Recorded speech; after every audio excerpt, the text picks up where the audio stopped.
Tonight, a plan to get Canadians out of China. But what will happen once they get home? We have all the measures in place to protect Canadians. As the death toll rises, new concern about how the virus jumps from person to person. The push for Netflix to be a bit more Canadian.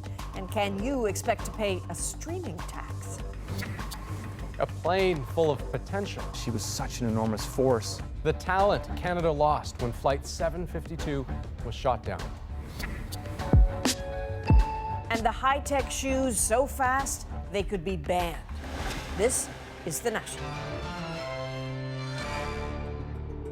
As China struggles to contain the dangerous coronavirus, other countries are struggling to get their people out.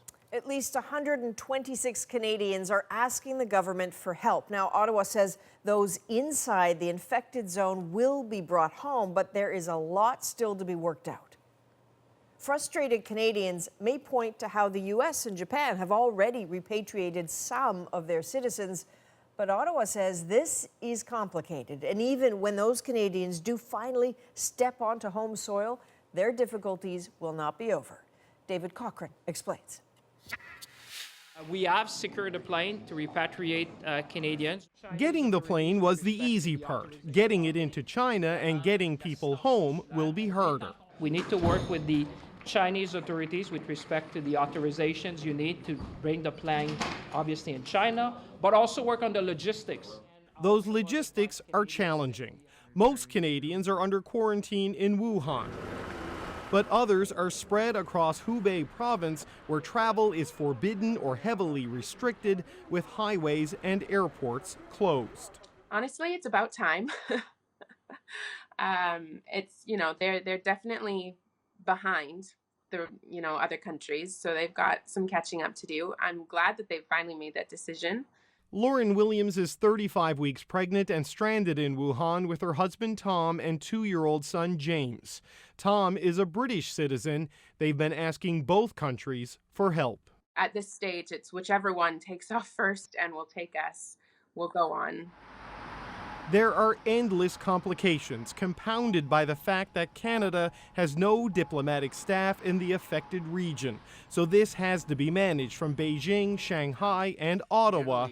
And that's just the beginning. The details of that is being worked out. However, the Chinese authority will not let anyone who might be infected on the plane. We're working very closely with our U.S. counterparts who obviously have some experience in this and have set up some best practices.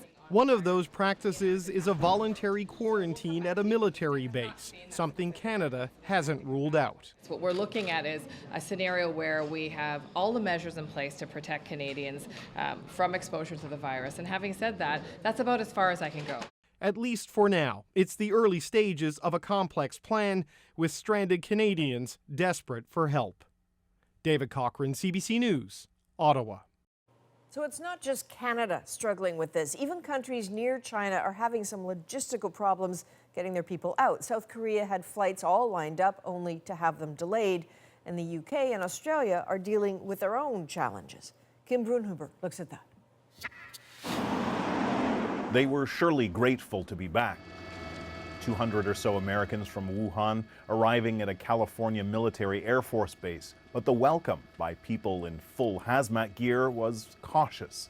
U.S. officials are trying to calm the public, insisting the passengers were screened before, during, and after the flight. During the course of these screening processes, we check for symptoms that would be concerning of the novel coronavirus, including fever, cough, and other respiratory symptoms. The passengers will be voluntarily quarantined and monitored at the base for 72 hours. Where are we? Priscilla Dickey and her 8-year-old daughter were hoping to be on that plane. Hermione's passport was with her dad in another city. I didn't have my passport, so I couldn't get on the plane. Help from the consulate? Impossible. The consulate is gone. The consulate was on the plane. Japan, too, was able to get a plane out of Wuhan. The Australian government is planning a controversial rescue. A plane would take its citizens to Christmas Island, 2,600 kilometers from the mainland, where they'd be quarantined at a detention facility for up to 2 weeks. Some say they'd rather stay, but the government warns it may be a one-time deal. And I also wanted to stress very clearly that we may not be in a position, if we're able to do this on one occasion, to do it on another occasion. Some of the hundreds of British citizens in Wuhan feel their government isn't doing enough to extract them. I think it's been an absolute shambles, to be honest with you. I don't think the government have really known what they've been doing. That frustration is shared by other expats waiting to get out. People are scared here, scared people get angry, scared people, want answers. Kim Brunhuber, CBC News, Los Angeles. Now let's turn to the latest on the coronavirus situation as it continues its slow but steady expansion from Wuhan, the epicenter of the outbreak. At least 170 people have now died, all of them in China, where the total number of infections has shot up to nearly 8,000. 18 countries outside China have reported cases, including Canada, with 3 so far. Some countries, like France and Finland, have recorded new infections. And while the WHO reminded the public today that compared to SARS, the death rate is quite low, at just 2%, they are not letting their guard down. The continued increase in cases and the evidence of human-to-human transmission outside China are, of course, both deeply concerning. Of particular concern are cases in Vietnam, Japan, and Germany, all countries where people who had not traveled to China have become infected. Okay, I want to turn now to Dr. Alison McGeer, who is an infectious disease specialist, also someone who's on the front line of the SARS epidemic back in 2003. On the fact that this virus is spreading now within other countries besides China, how concerning is that for you? Not at all. If the Chinese can control it, we can control it. It's a lot easier to control small numbers of cases. Each one of those cases we learn from, and we know the problem with banning travel and restricting travel has really bad consequences. Better we should be dealing with an occasional case out of the country. Human-to-human transmission. There have been conflicting reports about whether someone who doesn't even feel sick at all could still be contagious. What's the truth on that? We just don't know yet. There's increasing evidence that it may happen occasionally, but again, it's not even so much whether it happens as how often that happens that's important, and we're just going to have to wait for the data to come. Last question I've got to ask you about masks. If I told you I was going to go out and buy one to protect myself, what would you tell me? So in Toronto tonight, dead waste of your money. There's no novel coronavirus in Toronto. You can't get exposed to it. You're not protecting yourself from anything. And I assume you got your flu shots. So you don't have to worry about flu. Whether in an outbreak situation, in Hubei province in China, masks might make a small difference when there's a lot more transmission in the community.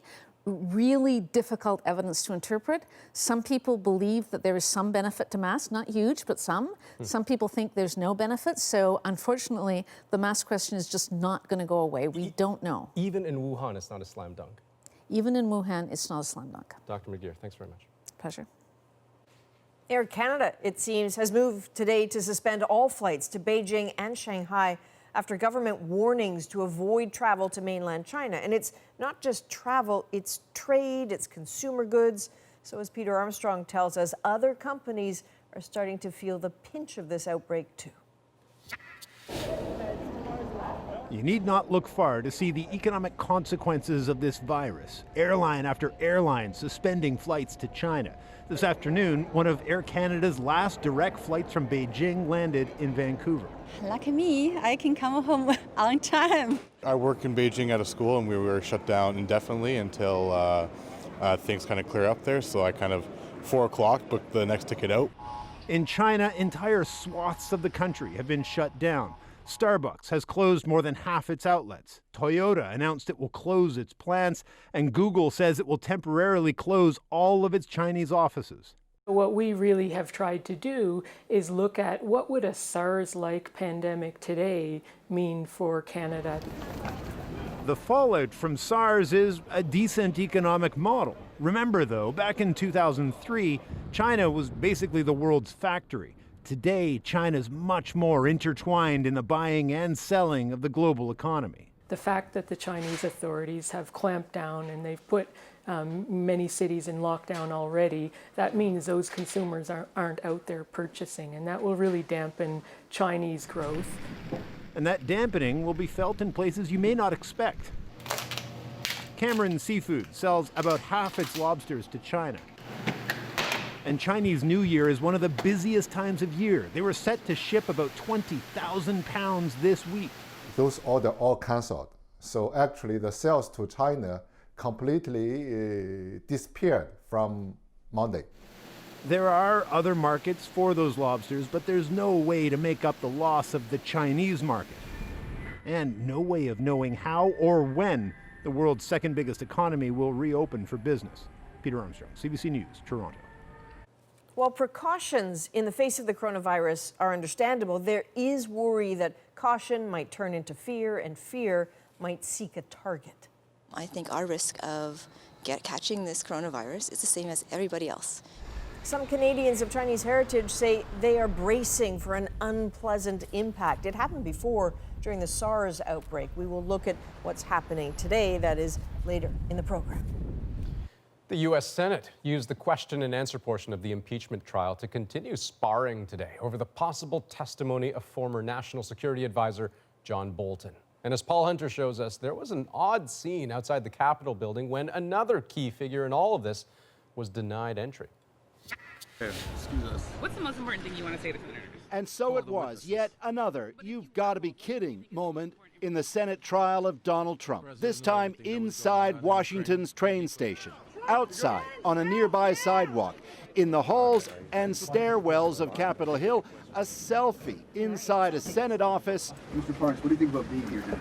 Swarmed throughout by reporters, Ukrainian-born businessman Lev Parnas, today hoping to watch some of the trial in person. Parnas is an associate of Trump lawyer Rudy Giuliani and says he's got plenty to dish on Trump if called as a witness. I want to testify under oath, so this way the truth is I'd love to do it under oath, and I welcome all of them. I welcome Rudy to come and testify under oath. I welcome the president to come testify under oath. But this is about as far as Parnas got. Facing campaign finance charges, he's wearing an ankle bracelet and electronics are not allowed inside. The senator is recognized. I send a question to the desk. Meanwhile, it was a day of questions in the Senate trial, many lawmakers focusing on someone else willing to testify, former National Security Advisor John Bolton, whose new, still unpublished memoir is said to be damning for the president. Democrats want him to talk, Republicans don't. A vote on it is expected within days. One of the questions today, can the verdict be fair without him? The short answer to that question is no. There's no way to have a fair trial without witnesses. But if he is called, said a lawyer for Trump, then the president would have to have his opportunity to call his witnesses. And there'd be depositions, and this would drag on for months. The White House also pushed back today, saying it'd try to block Bolton from testifying anyway, deeming parts of his book top secret. Tweeted Trump, the book is untrue and nasty. Paul Hunter, CBC News, Washington. While that drama unfolds inside the Senate chamber, the president countered with a signing ceremony outside the White House. Today, we're finally ending the NAFTA nightmare and signing into law the brand new U.S.-Mexico-Canada agreement. Very special. Very, very special. Donald Trump signed the new North American Free Trade Agreement in front of 400 guests, notably not including the Democrats who helped ensure its passage through Congress. The deal includes changes to auto manufacturing rules and opens Canadian dairy markets. Canada still needs to ratify the agreement. The Conservative leadership race is expanding in this country, but some Tories feel they still don't have the right kind of candidates. Catherine Cullen went to find out what they're looking for. These are exciting times. These are not the times for the weak and the timid. Rick Peterson is fired up about his Conservative leadership run, but the guy who finished 12th last time has some underwhelmed. He couldn't even win a seat in Edmonton. Those are the type of people that we don't need in our party right now for leadership. In fact, this whole leadership race has some Conservatives feeling there's something missing. Good morning, everyone. Right now, he's the perceived leadership frontrunner, and he is trying to bring him down. I'm in politics to fight for you. But some Conservatives want more choice. Showtime, as they say. This MP says after looking at the current field, he might just make a run himself. I think it's clear that Peter MacKay has sewn up the red Tory bloc, And there is a huge element, the blue conservatives on the right, which are looking for a candidate. Over the weekend, I think, I heard there was just a ton of activity with. Some conservatives are still holding out hope that a new big name will jump in. People are calling John Baird and saying, maybe you should think about getting back in. That's despite the former cabinet minister telling friends he won't run. And while Ronna Ambrose has said publicly she's not running. But right now, I'm focused on making a difference through the private sector. Jason Leader says she's also being pressured to change her mind. But why the push for new candidates?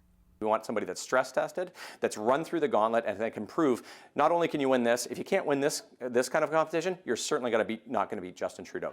Others say they want to be sure there's a real debate about key issues. That's what our party needs to offer the Canadian public, is a spicy, bold vision that people clearly resonate with and that reflects modern Canada. And time is running out. Officially, there's about a month left to enter the race, but even if a new face were to jump in today, other candidates have been out building support for weeks, even months. Catherine Cullen, CBC News, Ottawa. There is a new push tonight to force streaming giants like Netflix and Spotify to be a bit more Canadian. It's the result of a long-awaited review of the Canadian Broadcasting Act, looking at everything from the taxes you pay to the ads you see. Here's Eli Glasner with the big takeaways. Opening night of the Canadian Primetime Conference in Ottawa is all about networking and sharing ideas. But tonight, the film and industry pros were buzzing about something else. I think it's both pragmatic and visionary. A report with recommendations designed to bring Canadian broadcasting rules into the digital age, including requiring streaming services such as Netflix to invest in and prominently feature Canadian content. I am pretty sure they'll resist, but I think it's a great idea. The current Broadcasting Act was written before the age of dial-up, and the report's authors say we need to make sure homegrown content isn't drowned out in the age of streaming. As Canadians, we also expect that there will always be a place for Canadian voices. About time, says the head of the Directors Guild. The streamers are investing billions of dollars into the creation of content. They already make a lot of it here. And so saying that some of that content will be Canadian, will be made by Canadians, is right in the sweet spot of their business. The report's authors want streamers to adjust their algorithms to ensure Canadian content is easy to find. And they also want streamers to collect HST across the country. While Netflix has argued such practices hurt consumer choices, in response to the report they said, "We look forward to working with the government as it proceeds to modernize Canada's broadcasting and telecommunications laws." There were other recommendations. The report suggested the CBC drop all advertising within 5 years. The CBC responded with, asking for an additional $300 million in public funding just to remove advertising from our platforms is not our priority. The Liberal government has promised action on the recommendations soon. I'd say let's talk about this at the end of this year, and we'll see how much we will have been able to achieve. Delivering change to an act that many industry watchers say is overdue for an overhaul. Eli Glasner, CBC News, Ottawa. Nike's controversial new running shoe is used by the fastest in the world, at least for now. Up next on The National, what makes a shoe so effective the running world could ban it? I can't think of anything else in my lifetime that's had a bigger impact on performances in running. Is this it? It is! Plus, Canadian Christine Sinclair scores to make soccer history. And the dramatic rescues in a high-rise fire from the rooftop and the ledge. We're back in 2 minutes.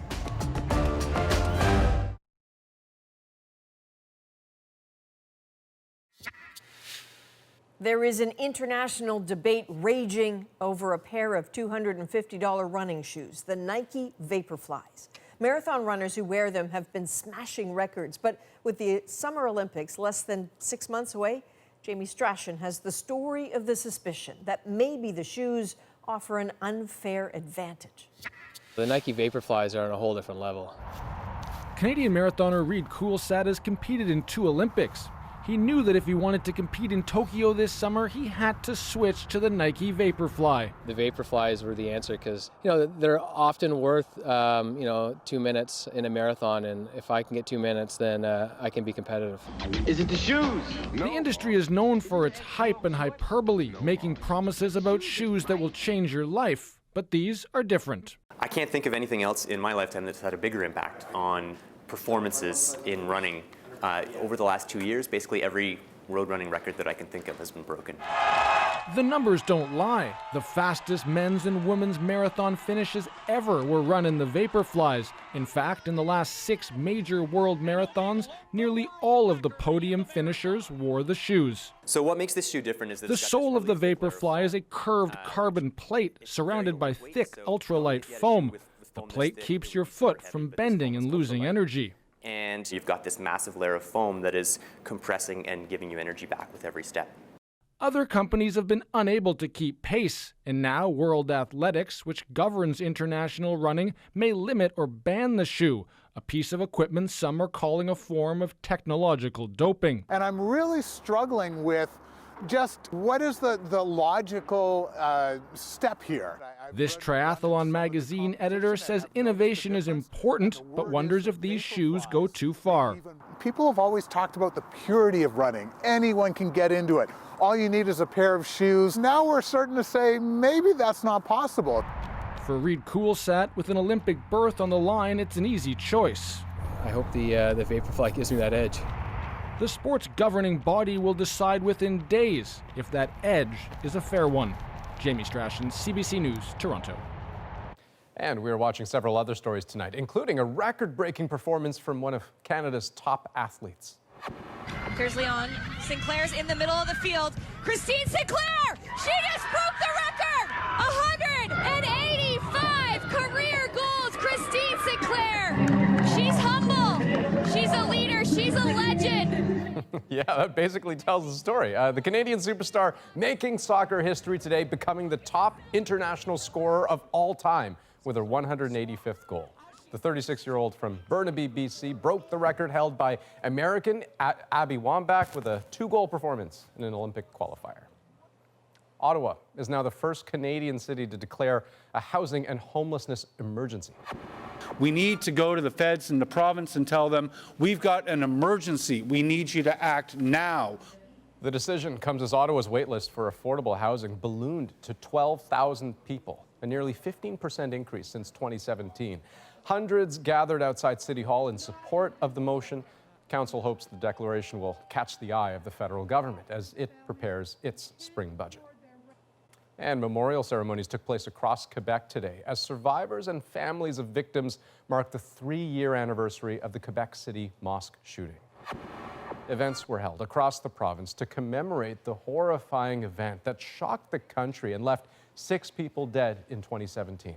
A moment of silence was also held in the House of Commons, where MPs wore green squares on their lapels in memory of the victims. There is another ugly side to the coronavirus outbreak. Saw a lot of racist comments on Twitter. Up next, Canadians of Chinese heritage fear the repeat of the racism they experienced during SARS. And later, 3 stories of the potential lost on Flight 752, the groundbreaking work left behind, and the promises to carry on. How do we make sure that people in the future know what this pristine example of a human being is?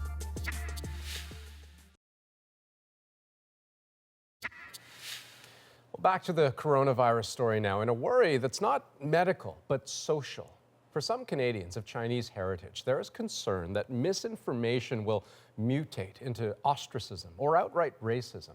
It happened during the SARS outbreak, and as Ellen Morrow found out, there are already hints of it again. Terry Chu's daughter may be too young to understand discrimination, but Chu's scared she may soon feel it. Chu did herself during the SARS outbreak. People were doing things like avoiding Chinese people on the subway. There was a lot of fear, and so we're hoping not to see too much of a repeat of that. Concern over a repeat so strong it prompted these comments today from Toronto's mayor. We can't let fear or ignorance triumph over our values.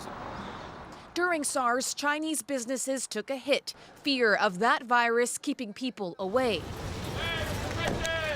Back then, the Prime Minister made a point of visiting the community. We can have a lot of fun in a Chinese restaurant. Encouraging others to do the same. Today, Shan Lee's already noticed a slowdown in the lunch rush.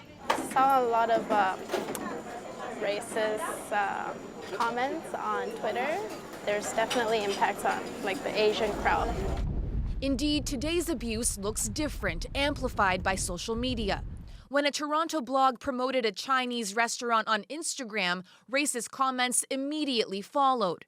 Other disturbing posts were left by supporters of a petition to schools in the York region north of Toronto. With around 10,000 signatures, it says parents should be informed whether any students have recently traveled to China, demanding they be quarantined. The York District School Board responded, writing, "We must come together as Canadians and avoid any hint of xenophobia."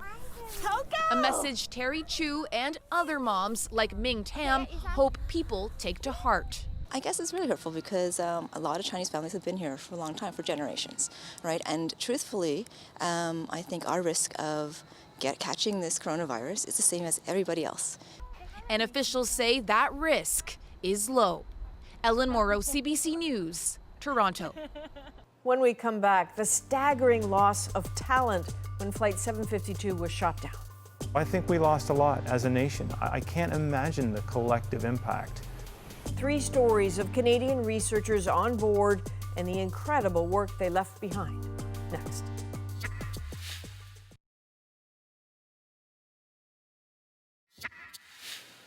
Welcome back. 3 weeks after the downing of Flight 752 in Iran, Ottawa says the remains of 12 passengers have been repatriated, those of 1 more expected. For families, the pain is incalculable, a sliver of which has also stabbed Canada's academic community.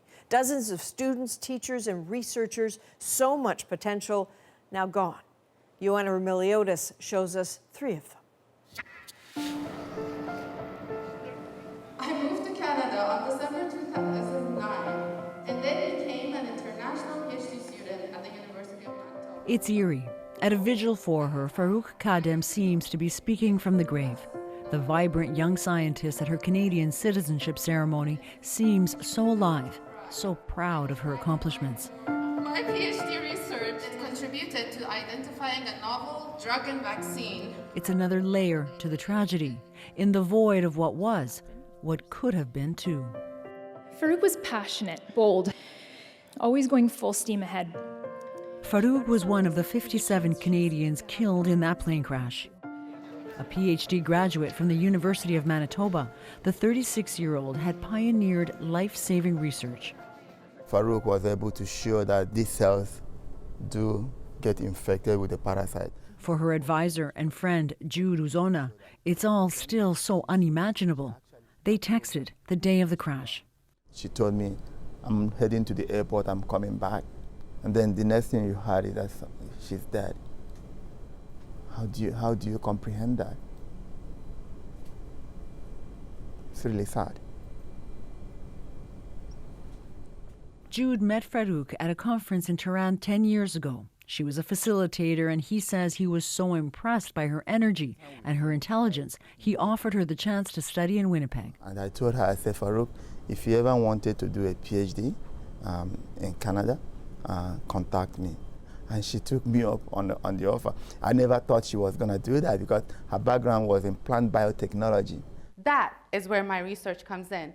I've discovered the hiding spot of the parasite. From plant biology to immunology, it was a leap, but she excelled. Her thesis focused on a deadly tropical disease rampant in nearly 100 countries.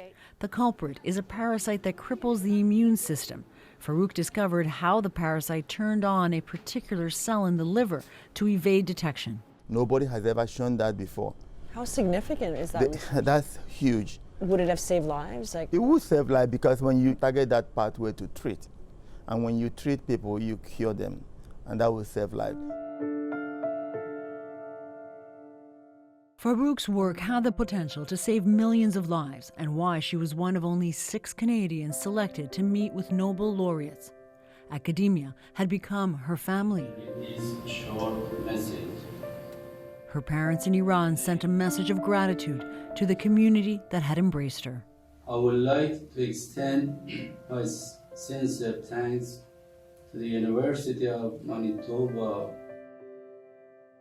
The place where she built an incredible legacy, where her work will carry on. The beauty of science is that she has laid the foundation for another person to move forward. But when the person moves forward, she's always going to get a credit. So she lives on in that way. She lives on that way.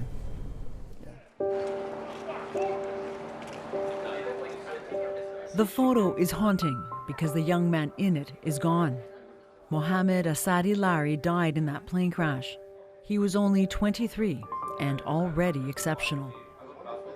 It's like there's a lot of motivation to set up some sort of scholarship. At the University of Toronto, the shock is fading, the grief just settling in. Friends like Gil Kazerman want to honor him. All we could think about is, how do we make sure that people in the future know what this pristine example of a human being is? Mohammed was a medical student at the University of Toronto and was also pursuing a PhD. He said, oh, ophthalmology is really interesting. Wait, ENT surgery is really interesting. Wait, like AI is really interesting. And I always joked with him that he's going to end up not doing a PhD at all because it took him like 7 years to just decide what he actually wanted to do. At that point in time, I had this very deep passion for science. At a TEDx talk last year, he said science in any form was his passion. And there will be issues that you're passionate about, and you need to take action on those issues. He took action by creating a STEM fellowship when he was just an undergrad. The program now runs in schools across the country. And he kept advocating for more support for science research, lobbying politicians every chance he got, including Canada's Deputy Prime Minister.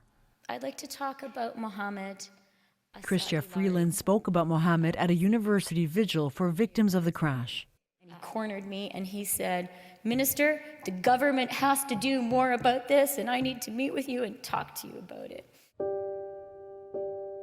Mohammed was part of a small cohort of brilliant minds, the generation on the edge of new discoveries. He was going to try to be a change maker, influencer. Dr. Nicola Jones runs the university's MD PhD program. And we only take 8 a year. And within that group, Mohammed was actually exceptional. Like, he really stood out. The hope is his light doesn't fade away. You know, if you can take any sort of positive thing from such a tragedy, is just who Mohammed was and what he stood for. I think everybody who knows him feels that because of this, they're going to try harder. They're going to do a little bit more. They're going to try to emulate his ethos and really try to be change makers more, try to empower people, and just be a really kind, caring individual. That was Mohammed.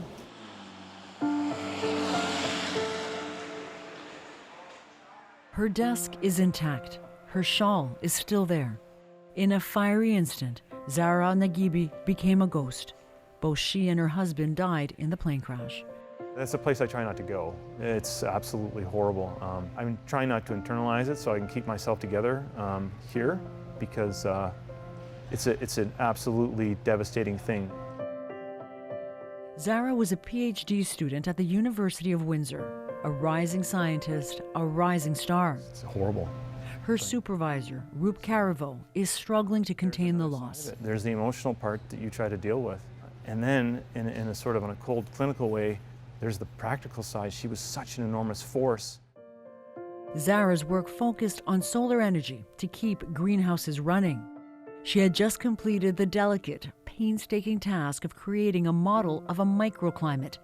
Zara's model could tell you minute to minute what the energy consumption would be in a greenhouse at any time. She could also show what was going to happen in the future, which enables you to do things like design a better or more innovative energy supply system. That need for alternative energy supplies is huge in a province where the number of greenhouses is exploding.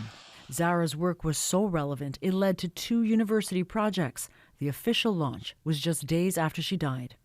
Her name was still on the papers? Yes, it's still on the agenda. Yeah, I didn't have the heart to take it off. Why? Yeah. Because it's still her work. And, you know, it was important that people understood she was missing. There was someone there who had got us to that point, and they couldn't be with us physically, but her work was there, and we would take it forward. These things are all connected. But for her colleagues especially, there's an intangible loss, and it's so hard to measure. You know, when you think of the tragedy of people losing their lives, but so much of it too is about the loss of potential, right? Yeah. What do you think was lost? Yeah, well, the brain trust, the collective brain trust. I'm only intimately familiar with what Zara was able to offer, but I know that it was indicative of the rest of the talent that was on that plane. So I think we lost a lot as a nation. I can't imagine the collective impact, and we won't know because it's very difficult to quantify that going forward. Zara's belongings will remain untouched for 40 days to respect the traditional mourning period in Iran. Then the university will send them to her family there, long before the grieving ends. Joanna Brumeliotis, CBC News, Windsor. At least 19 Canadian universities lost teachers, students, or researchers. Their fields ranged from medicine to mathematics, engineering to computer science, and finance to accounting. 138 passengers on Flight 752 were heading to Canada. We've been compiling their stories as we learn them. You can read those on our website, cbcnews.ca/Flight 752. Okay, time for a quick break. Next, we're going to take you to Washington, where impeachment news certainly depends on who you watch. We give voice to some conservative voices that other people don't. An impeachment hoax that amounts to a coup. The right-wing network that's caught Donald Trump's eye. And we're not talking about Fox News. And a message from Kobe Bryant's wife, Vanessa Bryant, on finding comfort through the pain.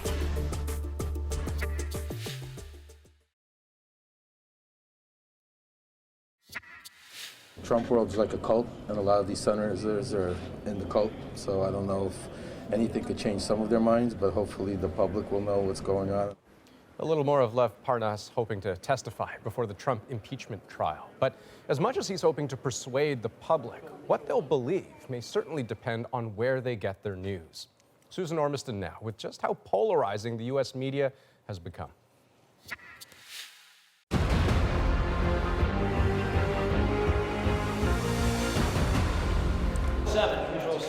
Impeachment news all the time, and now, more than ever, what Americans believe is the truth Senator Warren does not have is shaped by what media they watch and hear, echoing from under the Capitol's dome. And he's trying to pull all the levers of power.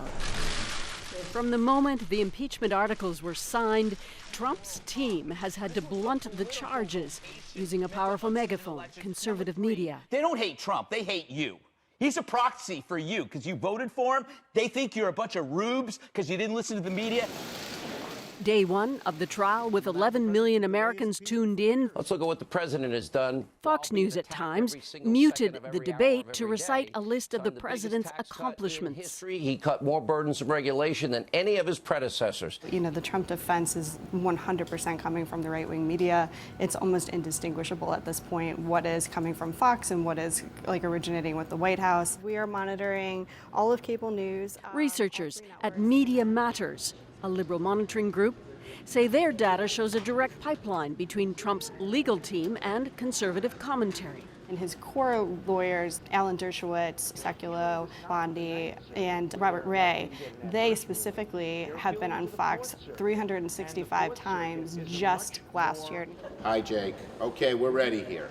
Alternatively, top Democrats like Chuck Schumer are frequently guests on CNN. They're afraid to address the issues. Giving way to a tense moment recently between a CNN reporter and a Republican senator. Should the Senate consider new evidence as part of the impeachment trial? Man, you're a liberal hack. I'm not talking to you. Back in 1974, President Richard Nixon resigned rather than face an impeachment trial. A young Roger Ailes told Nixon what he needed was a conservative-leaning media. Years later, Ailes founded Fox News. Geraldo Rivera made a similar point about Trump with Fox host Sean Hannity. You know, if it wasn't your show, Sean, they would destroy him absolutely. You're the difference between Donald J. Trump and Richard Nixon. Fox is the biggest and best known. Your leading source for the latest breaking national and international news. But One American News, smaller, family-owned, is attracting the president's favor. Trump calling their reporting brilliant, a consistent and powerful voice. 1, 2, 3, 4, 5, 6. Trump's tweets help the brand, says John Hines, Washington bureau chief. We give voice to some conservative voices that other people don't, and that gives an impression that we are conservative. Like this voice from an OAN host. An impeachment hoax that amounts to a coup. Promoting a documentary it produced with Rudy Giuliani in Ukraine. Do you also talk to liberal people about liberal issues? Not quite so much. And why is that? Part of our niche is to be a little bit contrarian. Milliken says Trump praises One American News to keep Fox in line. If Fox is not willing to play ball on something, One America will step in and do it. While this trial grinds on, a new poll by Pew Research shows Republicans increasingly alienated from much of the traditional news sources. Here it is, 9 p.m. in the D.C. swamp, 6 p.m. out on the West Coast, and the Schumer Schiff Sham show is still going on. Setting up an even more fractious election year, with impeachment just the prelude. Susan Ormiston, CBC News, Washington. Vanessa Bryant has posted a heartbreaking tribute to her late husband, Kobe, and daughter, Gianna, who both died in a helicopter crash on Sunday. On Instagram, she thanked the millions of people who have shown support to her family, adding, "There aren't enough words to describe our pain right now. I take comfort in knowing that Kobe and Gigi both knew they were so deeply loved. The cause of the crash is still under investigation." And now to some dramatic rescues from a high-rise fire in Los Angeles that officials say could have been deliberately set. Flames broke out on the 6th floor of this 25-story apartment building this morning and spread fast. With it starting, us seeing the smoke, and me leaving the apartment was literally 5-6 minutes. I could have died. There was so much smoke. So I just left. So as I said, I got no shoes. Some were able to escape through stairwells. Others had to be airlifted to safety. And take a look at this. A man rescued from a very thin ledge. We got on our public address system and let them know to stay there. We sent someone up the aerial ladder to address that. No one jumped. 11 people were hurt, including a 3-month-old baby. LA Fire's arson unit is investigating.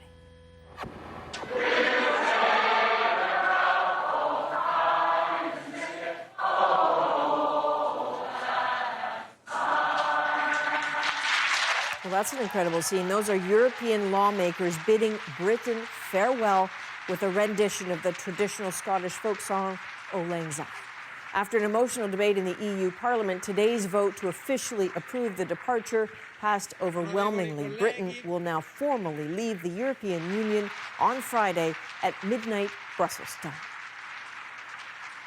Okay, the moment is up next. Tonight, it is an incredible surprise for a cancer patient. Hi, Daryl. It's James Taylor here in Western Massachusetts. Sandy told The story behind a personal message from singer-songwriter James Taylor right after the break.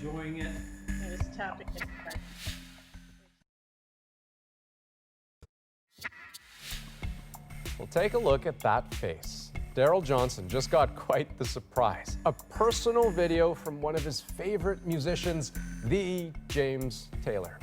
Now, you see, Daryl has been a big fan for nearly all of his life, but he's currently living with terminal brain cancer. And when his hospice nurse found out that they shared a love of James Taylor's music, she took matters into her own hands and reached out directly to the musician on Twitter.